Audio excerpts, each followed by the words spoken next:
आज हम क्लास 10 का बोर्ड एग्जाम 2024 के लिए साइंस का टॉप 10 क्वेश्चन बताएंगे।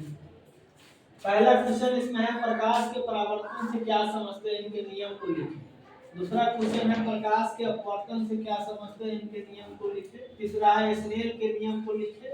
उसके बाद है उत्तल तथा अवतल दर्पण के 3 उपयोग को लिखें। उसके बाद है अवतल लेंस को अपसारी लेंस क्यों कहते हैं, उत्तल लेंस को अभिसारी लेंस क्यों कहते हैं।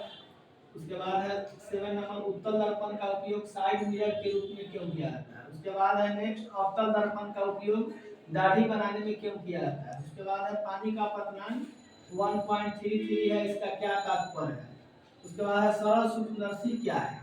पहला क्वेश्चन है आपका कि प्रकाश के परावर्तन से क्या समझते हैं, इनके नियम को लिखे, यानी इसका डेफिनेशन लिखना है।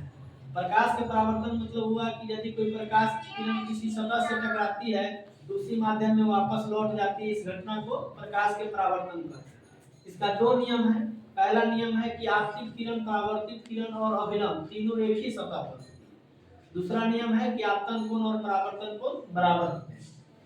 जैसे मान लीजिए ये रिफ्लेक्टिंग सरफेस है XY, इस पर प्रकाश की किरण आया इसे AO, टकरा करके फिर लौट गया OB, ON हो जाएगा अभिलंब। इसमें A और AO और ON के बीच जो आई बना कोण आपतन कोण हुआ परावर्तन। तो पहला नियम है आपतित किरण, परावर्तित किरण और अभिलंब तीनों एक ही सरफेस पर होगा। दूसरा है कि आपतन कोण और परावर्तन कोण बराबर होगा। दूसरा क्वेश्चन है प्रकाश के परावर्तन से क्या समझते हैं, इनके नियम को लिखें। प्रकाश के परावर्तन मतलब हुआ यदि कोई प्रकाश की किरण एक माध्यम से दूसरे माध्यम में प्रवेश करती है तो अपने पहले वाले रास्ता से वापस लौट जाती है, इस घटना को प्रकाश के अपवर्तन कहेंगे। इसका फिगर देखिए, जैसे प्रकाश की किरण ऐसे आएगा, ऐसे सीधा नहीं जाकर के क्या होगा, हल्का मुड़ जाएगा, ऐसे मुड़ जाएगा, फिर पहले वाला रास्ता से ऐसे लौट गया। A O ON डैश हुआ, UN हुआ, I हुआ। तो प्रकाश की किरण जो है एक माध्यम से दूसरे माध्यम प्रवेश करेगा तो पहले वाला रास्ता से वापस लौट जाएगा, इस घटना को प्रकाश के अपवर्तन कहेंगे। इसका 2 नियम है कि आपतित किरण, अपवर्तित किरण और अभिलंब तीनों एक ही सतह पर होती है। दूसरा है कि किसी खास रंग के प्रकाश के लिए अपवर्तन कोण की जाए sin I और परावर्तन कोण की जाए sin I का अनुपात एक नियतांक होता है। 2 नियम हो गया। नेक्स्ट क्वेश्चन है स्नेल के नियम को लिखिए। स्नेल का नियम है कि किसी खास रंग के प्रकाश के लिए अपवर्तन कोण की जाए sin I और परावर्तन कोण की जाए sin R का अनुपात एक नियतांक होता है, यानी sin I बटे sin R बराबर म्यू, इसी को स्नेल का नियम कहते हैं। उसके बाद है उत्तल तथा अवतल दर्पण के 3 उपयोग। उत्तल दर्पण का पहला उपयोग हो गया आपको गाड़ी के साइड मिरर में हो जाएगा, सोलर लाइट में हो जाएगा,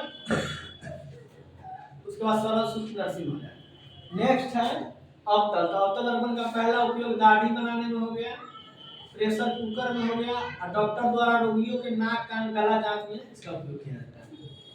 उसके बाद है अवतल लेंस को अभी अपसारी लेंस क्यों कहते हैं।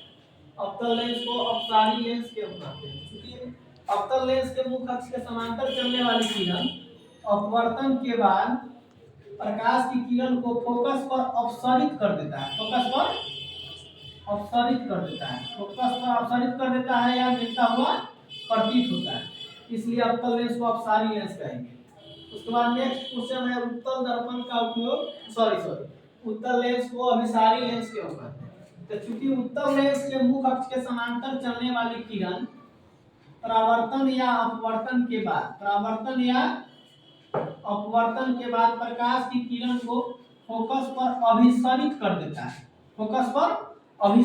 देता है, या मिलता हुआ प्रतीत होता है, इसलिए उत्तल लेंस को अभिसारी लेंस कहेंगे। क्योंकि उत्तल लेंस के मुख्य अक्ष के समांतर चलने वाली किरण परावर्तन या अपवर्तन के बाद फोकस पर अभिसरित होती है या मिलती है, इसलिए उत्तल लेंस को अभिसारी लेंस कहते हैं। नेक्स्ट है उत्तल दर्पण का उपयोग साइड मिरर के रूप में क्यों किया जाता है। तो चूंकि उत्तल दर्पण द्वारा बना प्रतिबिंब काल्पनिक सीधा वस्तु से छोटा एवं स्पष्ट दिखाई देता है, इसलिए उत्तल दर्पण का उपयोग गाड़ी के साइड मिरर के रूप में किया जाता है। उसके बाद है अवतल दर्पण का उपयोग दाढ़ी बनाने में क्यों किया जाता है। तो चूंकि अवतल दर्पण द्वारा बना प्रतिबिंब काल्पनिक सीधा वस्तु से बड़ा एवं साफ दिखाई देता है, इसलिए इसका उपयोग दाढ़ी बनाने में किया जाता है। पानी का अपर्तनांक 1.33 है, इसका क्या तात्पर्य है? पानी का अपर्तनांक 1.33 है, इसका तात्पर्य यह है कि निर्वात में प्रकाश की चाल और पानी में प्रकाश की चाल का अनुपात 1.33